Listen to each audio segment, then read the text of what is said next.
साल 1922 इजिप्ट के रेगिस्तान में एक ऐसी कब्र खोली गई जो लगभग 3000 साल तक दुनिया की नजरों से छुपी हुई थी। लेकिन उस कब्र की खुलते ही कुछ ही महीनों के अंदर उस एक्सपेडिशन से जुड़ी कई लोगों की मौत की खबर सामने आने लगी।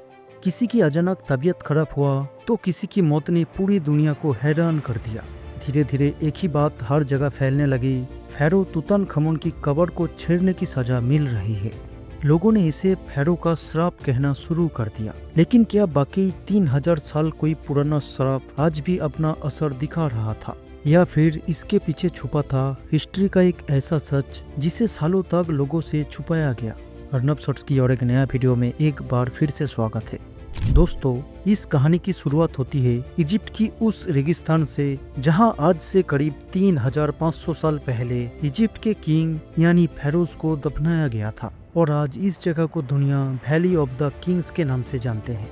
पिछले 200 सालों में इस वैली से 65 टोम्स डिस्कवर किया जा चुकी थी, और इनमें से ज्यादातर टोम्स अंदर से बिल्कुल खाली थे। इसीलिए ज्यादातर एक्सपर्ट्स का मानना था कि अब यहाँ ढूंढने लायक कुछ भी नहीं बचा। लेकिन एक इंसान था जो इस बात से बिल्कुल सहमत नहीं था, और वो था ब्रिटिश आर्कियोलॉजिस्ट हावर्ड कार्टर।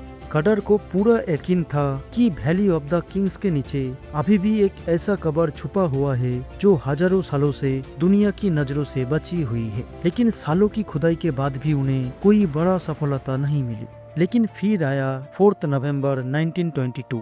खुदाई के दौरान मजदूरों को रेत के नीचे सीढ़ी जैसा स्टेप नजर आया, तो उसने उस जगह पर खुदाई का काम स्टार्ट कर दिया। जैसे जैसे रेत हटाती गई वैसे वैसे और सीढ़ियां सामने आती गई, और उनके नीचे था एक बंद दरवाजा जिसे 3000 साल पहले बंद की गई थी। हावर्ड कार्टर को अब अंदाजा हो गया था कि शायद वो अपनी जिंदगी का सबसे बड़ी डिस्कवरी के सामने खड़े हैं। 26 नवंबर 1922 को हावर्ड कार्टर ने दरवाजा में एक छोटा सा सुराख किया और हाथ में एक मोमबत्ती लेकर अंदर झांके। अब उनके सामने था एक ऐसा नजारा जिसने पूरा आर्कियोलॉजिस्ट को हैरान कर दिया। उनके सामने सिर्फ एक कब्र नहीं थी, हजारों सालों से बंद एक ऐसी दुनिया थी जिसे वक्त भी लगभग छू नहीं पाया था। चेम्बर हजारों किस्म की खजानों से भरी हुई है। ये एक ऐसा मंजर था जो आज से पहले कभी भी देखा नहीं गया था। इस चेम्बर में मौजूद सारी चीजें प्योर गोल्ड से बनी हुई थी, जिसमें 5000 से भी ज्यादा आर्टिफैक्ट्स, सोने से बनी कुर्सियां, स्ट्रक्चर्स, ज्वेलरी और एक ऐसा खजाना था जिसने पूरा दुनिया को हैरान कर दिया। लेकिन उन सब खजानों से भी बड़ी एक सवाल था, आखिर ये कब्र किस फेरो की है? इसका जवाब जानने के लिए रिसर्चर्स ने मम्मी का डीएनए टेस्ट किया। डीएनए रिपोर्ट से मालूम पड़ा कि ये बॉडी एक 18 साल की किंग की है। इस किंग का नाम तुतनखमुन था, और अपने पिता के गुजर जाने के बाद सिर्फ 9 साल की उम्र में तुतनखमुन को इजिप्ट का फेरो बना दिया गया था। लेकिन किस्मत को शायद कुछ और ही मंजूर था। सिर्फ 18 या 19 साल की उम्र में तुतनखमुन की मौत हो गई। एंशिएंट इजिप्शियन का मानना था कि मौत के बाद भी जिंदगी होती है, इसीलिए फेरोज के साथ उनकी खजानों और जरूरी चीजें भी दफना दिया जाती थी। आर्कियोलॉजिस्ट को कब्र के अंदर कई चेम्बर्स मिले। जब उसे खोला गया तो आर्कियोलॉजिस्ट के सामने आया एक मम्मी। तुतनखमुन की मम्मी को 3 अलग अलग कॉफिन्स के अंदर रखा गया था। सबसे बाहर वाला लकड़ी का कॉफिन था, उसके अंदर और एक कॉफिन, और सबसे अंदर रखा गया था गोल्ड से बना हुआ एक कॉफिन जिसका वजन लगभग 110 किलो था। सोचिए, सिर्फ एक इंसान की बॉडी को सुरक्षित रखने के लिए इतने सोने का इस्तेमाल किया गया था। आर्कियोलॉजिस्ट को कब्र के अंदर एक से बढ़कर एक चीजें मिले जिन्होंने पूरा दुनिया को हैरान कर दिया। लेकिन इन सब में सबसे ज्यादा फेमस था तुतनखमुन की गोल्डन मास्क। ये मास्क 10 किलो प्योर गोल्ड से बना हुआ था, और इस पर बहुत ही बारीक काम किया गया था। इसके ऊपर नीले रंग के स्टोन और ट्रेडिशनल इजिप्शियन सिंबल्स बने हुए थे जो फेरो की पहचान और स्टेटस को दिखाते थे। अगर आज के गोल्ड प्राइस के हिसाब से सिर्फ इस गोल्ड कॉफिन और मास्क में इस्तेमाल हुए सोने की कीमत की अंदाजा लगाया जाए तो वो 160 करोड़ रुपयों के बराबर बैठती है। लेकिन एक्सपर्ट्स के मुताबिक इसकी असली हिस्टोरिकल वैल्यू का अंदाजा लगाना लगभग नामुमकिन है। तुतनखमुन के पास से एक डगर भी मिले थे। जब साइंटिस्ट ने उसे जांच की तो पता चला कि उस डगर का ब्लेड कोई आम लोहा नहीं था, बल्कि मेटेरॉइड के आयरन से बना था।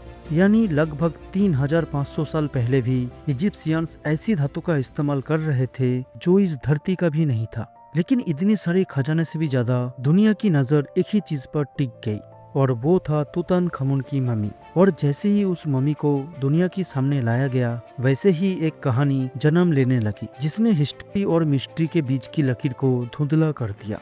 लोग इसे कहने लगे द मम्मीज कर्स। जब 1923 में तुतनखमुन की कब्र को खोला गया उसके सिर्फ कुछ ही महीनों के बाद इस एक्सपीडिशन को फाइनेंस करने वाले लॉर्ड कार्नावान की अचानक मौत हो गई। ऑफिशियल रिपोर्ट के मुताबिक एक मच्छर के काटने के बाद उसके जख्म में इन्फेक्शन हो गया था जो धीरे धीरे जानलेवा साबित हुई। लेकिन लोगों ने इस मौत को एक आम हादसा मानने से इनकार कर दिया। इसके अलावा न्यूज़पेपर ने भी लिखना शुरू कर दिया कि फैरो का श्राप अपना पहला शिकार ले चुका है। इसके अलावा कुछ लोगों ने दावा किया कि जिस वक्त लॉर्ड कार्नावान की मौत हुई उस वक्त पूरा कायरो की बिजली कुछ देर के लिए चली गई थी। यहाँ तक कि इंग्लैंड में मौजूद उनके पालतू कुत्ते का भी उसी समय मौत हो गई थी।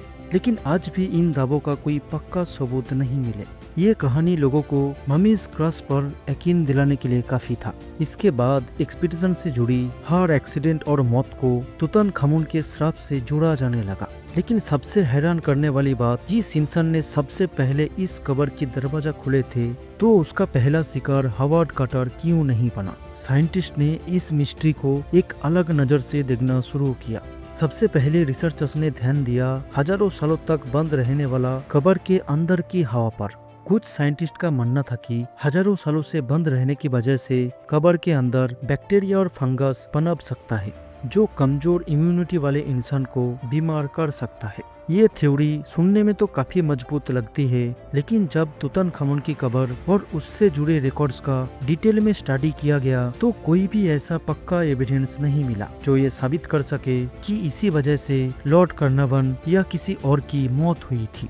लेकिन सबसे हैरान कर देने वाली बात, जिस इंसान ने सबसे पहले तुतनखमुन की कब्र की दरवाजा खोली थी हावर्ड कार्टर, वो इस डिस्कवरी के बाद भी लगभग 17 साल तक जिंदा रहे। अगर वाकई में कोई श्राप होता तो उसका सबसे पहला शिकार हावर्ड कार्टर होना चाहिए था। इसी वजह से आज ज्यादातर हिस्टोरियंस का मानना है कि मम्मीज क्रस से ज्यादा पावरफुल थी उस वक्त की मीडिया और बाकी का काम लोगों की इमेजिनेशंस ने कर दिया। लेकिन एक सवाल अभी भी बाकी था, आखिर तुतनखमुन की मौत हुई कैसे।